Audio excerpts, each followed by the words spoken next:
Hello, Syngap Land. My name is Michael Grelli. This is episode 138 of Syngap 10, your 10-minute weekly briefing on everything you need to know about Syngap 1. Today is Thursday, April 4th. Together we are stronger is my first bullet in the show notes. We just published the latest Syngap census where the SRF works with our partners around the world and we count how many patients we are aware of. That number is up to 1,400. Links in the show notes, read the blog. Huge growth as we connect with our communities around the world. 1,400 Syngapians identified in the world. Thank you so much, Jess Duggan and team, for all the work you're doing there. The community, the Syngap One community is growing, and the SRF community and SGN and other groups is growing too. And that is a huge deal. Remember how excited I was in the previous episode 137, about Stoke Therapeutics. If you go back and listen to that webinar, which you really should, from Stoke, their CMO was talking about when Ed and Barry were choosing diseases to work on. And one of the most important considerations for deciding which disease to work on was, in quotes, how strong the patient advocacy group was. So a strong SRF that works closely with the Syngap community is one of the reasons why drug companies like Stoke and many others have told me that this is one of the reasons they worked on Syngap 1, because they knew that SRF had their act together and they had somebody they could work with. So thank you to everybody across SRF who continues to hold hands and work together as this organization and this community build and grow stronger. And we invite pharma to develop cures for our disease. I really want to tell you guys that number keeps going up. Parents have been reaching out to me and saying hi and asking the same questions. And that's why I do this podcast. And that's why we have so many blogs on the website. It's because new parents are coming at us every day with more and more questions. And I urge those of you who've been around for a while to continue to welcome and connect with those people who raise their hands in our Facebook group. And if they're near you, go meet them. Go connect, guys. It's so critical that we keep connecting. Speaking of which, next week's, I think it's April 13th in San Diego. If you're in San Diego, Aaron Harding is going to do a premiere of he did a family video, which I'm excited to share with you guys when it goes live. And he's going to premiere that. I'm going to be there. We're going to do a little Q&A just so his community can learn more about Jackson. But if there's any Syngapians in Southern California and you can make it, please join us. That's going to be super cool. Speaking of connecting, I spoke last week. Hope is still driving across the country to go to Syngap 1 studies in LA and Texas and in Pennsylvania. So they're moving. Read that blog. Super cool. And I want to give shout out to Emily Barnes today. Emily Barnes is on our board of directors. She's Hadley's mom. She's in Boston. I got invited to this meeting in Boston with the Milken Institute with Faster Cures. And I said, guys, I love you, but I fly into Boston. I'm gone for 3 days. I just can't do it.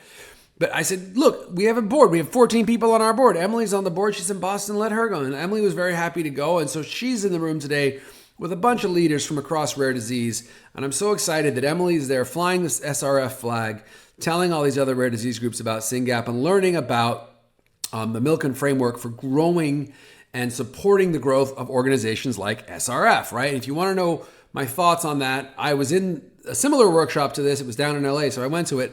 Go watch episode 98. Links in the show notes. Thank you, Emily. And if you're curious about, okay, how's SRF doing? How do we grow and get better? Go ahead and read that Milken framework that I talked about in episode 98. It's super cool. Speaking of SRF growing, I didn't really realize this was going to be all about SRF growing, but I guess it is.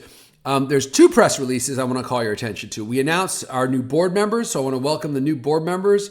This was in a press release that just went out. It's on our website. It's on Eureka Alert. We have 3 people stepping down from our board, 3 people stepping onto our board. Why is this exciting?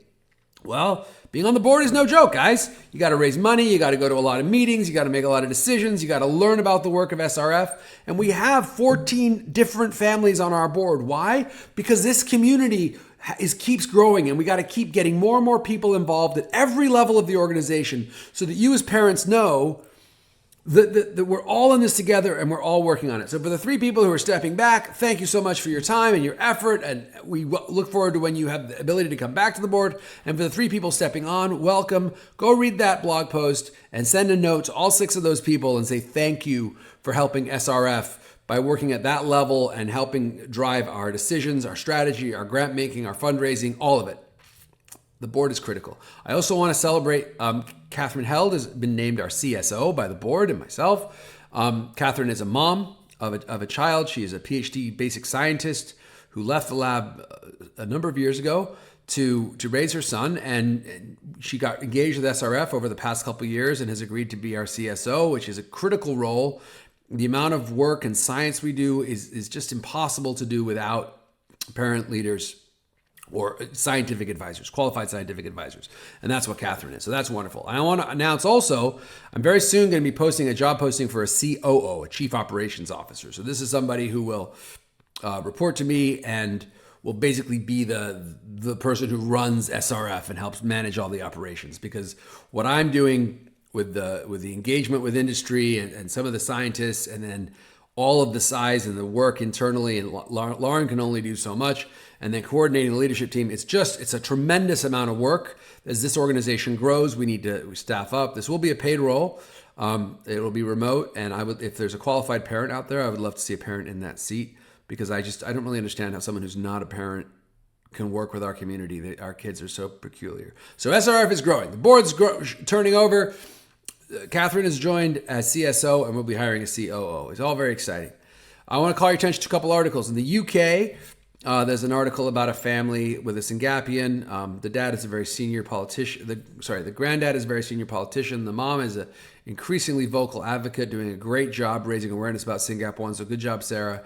And in Georgia, our very own chairwoman of our board of directors, Suzanne Veland-Jones, is talking about her daughter Jansen and how important genetic testing is. So that's a super interview. So the UK is a video you can watch. The start is about Syngap, and then they get into UK politics. So if you're not British, you can just watch the first 3 minutes and then be like, whatever. And for the Georgia families, that's a audio interview, I think. So you should watch that. It's very cool. I want to just, I got a question from a newly diagnosed mom. And by newly diagnosed, I mean, I think she was talking to us in the first couple hours. And this is why social media matters so much, guys. People find us so quickly. They connect. The internet's magic. Questions flying. And this mom was like, what does this report mean? It was just, I always get this question. What do these letters and numbers mean? And I was going to we have a blog about this. I just went and reread that blog. It's pretty complicated. We might need to simplify it a little bit. Punchline. You have a mutation and you've been told it's the cause of disease. It's either missense or protein truncating. Protein truncating includes nonsense, frame shift, deletions, duplication, blah, blah, blah. It's missense or it's protein truncating. There's always like minor exceptions, but generally speaking, that's it. If it's protein truncating, you can stop, right? Then the question is it in the first 4 exons? First 4 exons would be if the P address the number is 129 or lower, just call us, we'll help you figure it out. Most people won't be this. So if you're protein truncating, you have classic Syngap. And if you have missense, then you need to do more work, because every protein truncating mutant is basically assumed to be the same, and every missense mutant should be assumed to be an N of 1 until we can prove it otherwise, which we haven't done yet because we need to fund more science. So that's my punchline, right? You have, and then go to this thing called ClinVar, clinvar.gov, type in Syngap 1 space, and then just copy the C address or the P address, and you'll see very quickly if there have been other reports of that mutation in the world. So it's an anonymous listing of everybody who's had a mutation. So if you're asking this question, what does my genetic report mean? Go there. But honestly, the P's and the C's and the FS and all that stuff, yes, we can explain it to you, but you don't need to know it. Normal people do not need to know this stuff. Do you have a protein truncating mutation, or do you have a missense mutation? Question 1. Question 2, are there other kids with this mutation? ClinVar can help you answer that. So can SRF. Reach out to us. Let us know your mutation. We'd be happy to talk to you about it. Let's remind ourselves there are studies ongoing, right? Hope is driving, as I mentioned at the top, Hope is driving across the country. She's going to CHOP. CHOP is not yet full. If you have a Syngapian and you have not signed up for the CHOP study, I don't know what you're thinking. I honestly don't know what you're thinking. The number of experts who are willing to see your kid in one room in the immediate future, you can't really get that anywhere else right now. There's a few great places, Boston, there's Colorado, there's et cetera, et cetera, et cetera. But the only organized natural history study in play right now is at CHOP, and they're enrolling. And if your kid has Syngap, you should be emailing. If there's any way for you to get to Philly, endd@chop.edu. Email them, get on that study. If you have questions, email info@curesyngap1.org. Over 70 families have already been signed up. Most of those have already been seen. We need to get as many Syngapians there as possible to make sure that this incredible opportunity at CHOP, we make the most of it. Also, there's an adult study There's a link in the show notes about a press release we just put out on the adult study. This is super important. This is SRF funded. If you have a child 17 or older, please sign up with Dr. Andrade. This is a must. There's also the quality of life study. We're up to 39 people doing that. Check out the links. Very cool. Sprint for Syngap. Let's talk about raising money because none of this works without money, guys. We have to raise as much money as possible. Right now, we're at $168,572 from 347 people. That's incredible. Thank you to Team Tavilla, who is, get this, 126,385 of those dollars. You heard me right. The Tavilla family alone has raised 126,000 of the 168,000 that we've raised as a community. So this is the way Sprint always goes. The Tavillas just make it theirs, and they do massive fundraising in the Boston area, and we are so grateful to Tavillas. And guess what, guys? Don't be like, well, I can't keep up with them. Just let them inspire you, right? Do your best. And I want to give a shout out to Team Phoebe, Team Kaya, Team Louie, Team Kira, Team Theo, Team Hadley, Team Grayson, all these teams that have raised at least $1,000 or more. That's how it starts, guys. Every year, you put together a team, you raise as much money as you can, you push like crazy. Go to the links in the show notes, watch the videos of previous sprints. This is a really exciting time for our community to flex our muscles and show that we understand that science will improve our children's future, and science costs money. That's it. Speaking of improving our children's future, repurposing update. Buckle up. There is a blog coming out on NAL that is going to be so exciting. We are working on it. It's under internal review. The story evolves every day a little bit. It's going to be a very exciting blog. Wait for that one. Ravicti is I think, enrolled. Dr. Grinspan is enrolling people. If you're following Corey, she posted she was just in New York yesterday with Sailor, whose seizures have stopped thanks to Ravicti. Truly amazing. And then nortriptyline. I want to tell you, nortriptyline is a drug that we found with Rare Base, and I am currently trying it with Tony. He's been on it for 3 months now, and it's been game changing. It's just been game changing. I'm talking to my doctors about how do we make a bigger trial. How do we make a bigger trial about this? We had a call just yesterday with Rare Base. Thank you so much, Rare Base, and a number of clinicians to talk about nortriptyline.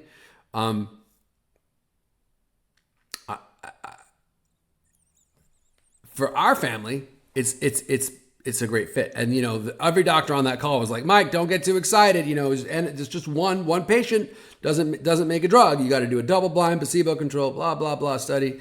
And I was like, okay, fine. But let's try it in a few more patients because this drug has just been amazing. And this brings me to wanting to share a couple of reflections with you guys. When I've been quiet, as I have been the past week, it's not because I'm not working like crazy on Syngap. It's because there's so much going on. I haven't had time to sit down and collect my thoughts. But I want to share 3 reflections with you guys that are really important. Reflection 1, I talked to a newly diagnosed mom. I think it was a few days ago, and she was like, "I'm leaving my job and I'm going to take care of my kid, and I just found out about Syngap and blah blah blah." And I was like, "All right, so have you quit your job yet?" And she said, "No, I'm going to quit. I'm going to give notice on Monday." I said, "Don't do that. Don't do that. Please don't do that." Right? And I'll tell you what, you got to avoid these knee-jerk reactions, right? Go back to episode 64.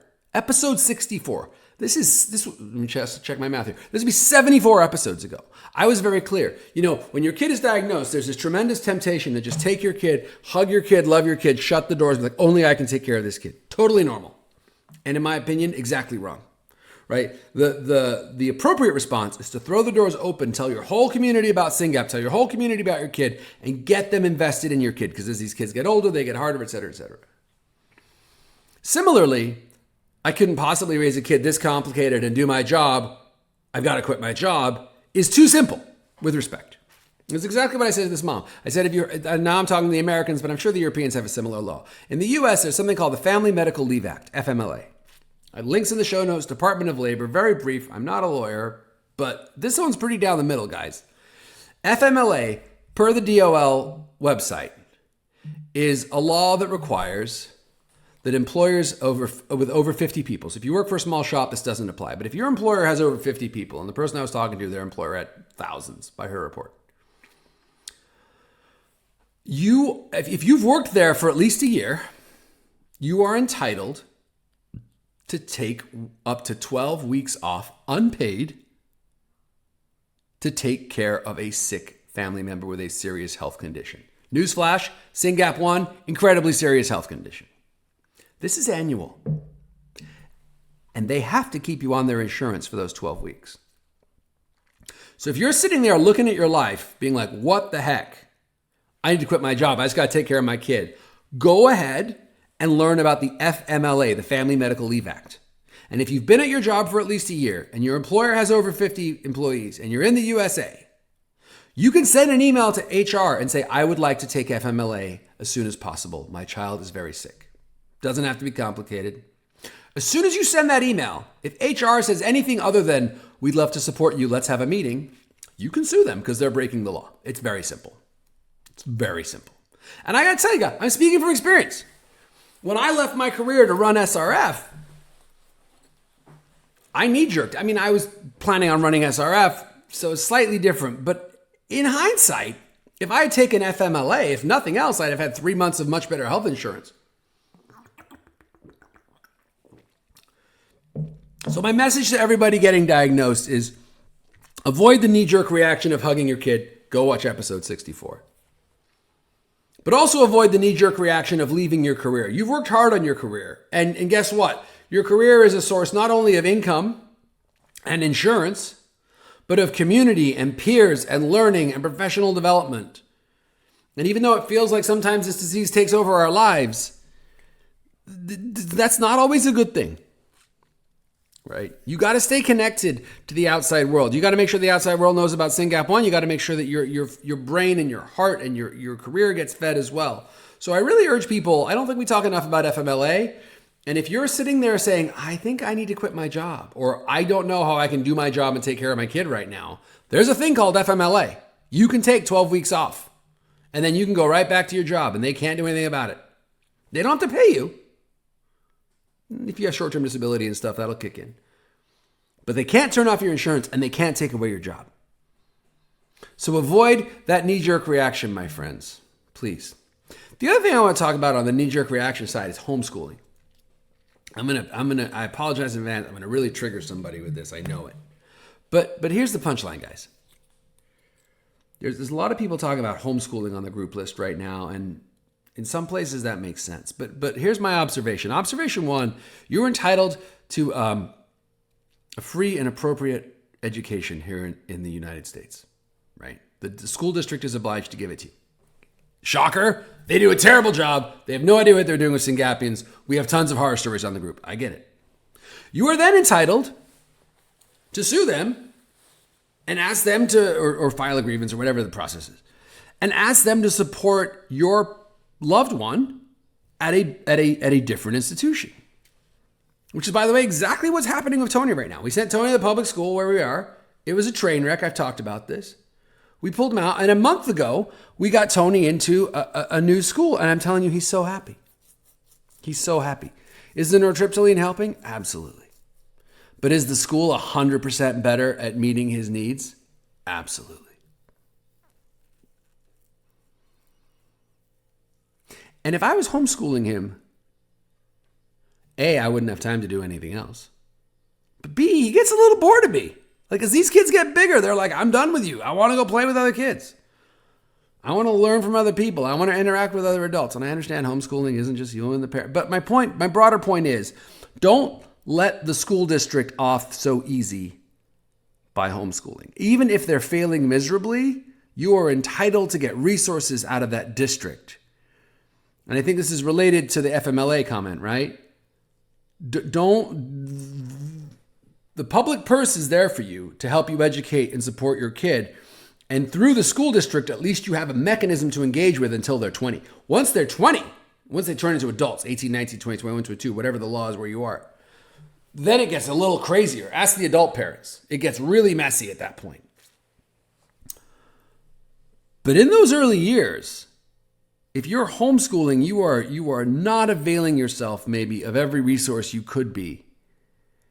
And these are hard years, guys.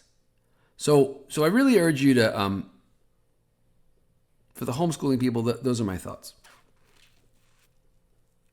And then I want to talk about Tony. And I was writing the notes for this, and I wrote grateful and grieving about Tony. And it's both things are true. Like so much in this rare life, there's this confluence of different feelings, and seemingly opposite emotions that sometimes are very confusing.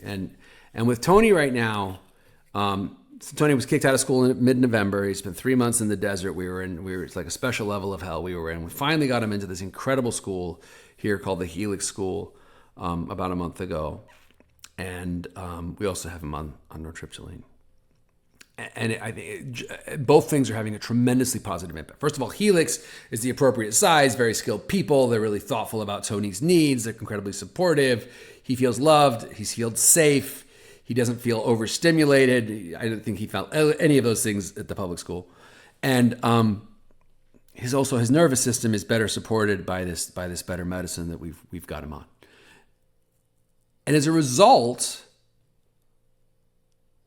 what I was dealing with in September, October, November was an overstimulated kid who was being sent to school every day and it felt like punishment. And then a kid who was stuck at home for 3 months and it felt like punishment. And I had a combative, aggressive, frustrated, messy Syngapian on my hands, and it was hard. And I was dealing with all that behavior. And almost as if by magic, through the right school and better, more appropriate medication, I now have a Tony that I've never seen before. And on the one hand, I'm so grateful. Like, he wakes up, we talk. You know, sometimes we cuddle more than we fight. He's yelling about the iPad 5% of the time instead of 95% of the time. He talks to me in the car. It's amazing. And I'm so grateful for that because I love this kid so much. But at the same time, sometimes I have this wave of sadness because he's a 10-year-old boy now. Like he's there. You know, you can see this little mini man who's coming into this body, and this beautiful eyes and this beautiful smile and this beautiful soul. And I'm no longer distracted by the frustration and the aggression. I'm just looking at my Tony. And there are moments when he's there and we're laughing and we're connecting. And there's moments where I can see confusion, exhaustion, still frustration. It's just not translating into aggression. And I can it's like I peered a level below the anger and the growling, and I'm sort of seeing another level of what this horrific disease called Syngap 1 Syngap 1 related disorder has taken away from my son. And the grief just keeps coming. I mean, just for anyone who's like, I'm done grieving, let me get to work. I have bad news. The more your kids grow and the more you see them side by side of their kids, the more you see more gaps and the more you realize what this disease has done to your loved one and to your family. I don't remember exactly. I think Ashley and I fell asleep last night talking about our life, and parts of it we're just like, whoa, this Syngap thing is serious. But grateful that we have the care we do, grateful we have SRF, grateful Tony is in the best place he's ever been. Grieving that the little boy I'm looking at is not living the life I envisioned, but I just got to accept that and keep fighting every day for him. Because what I've taught myself in these past few years is that by working like crazy and working together and dealing with everything from schools to medicines to thought leaders, we can completely change what it means to have Syngap 1 in just a few years. We've already done that. And I'll tell you guys, we have barely harvested a fraction of what we've planted. There is so much coming. There is so much coming. So grateful and grieving. Join us. Get to work. Raise some money for SRF. Volunteer with SRF. Tell your community about your kid. Tell your community about SRF. Join this community of the Syngap Research Fund here in the United States and every other country we're in, Latin America, UK, EU, and all the other groups. And let's keep working like crazy to find better medicines, better therapies, better doctors for our kids. I'm telling you guys, it's working.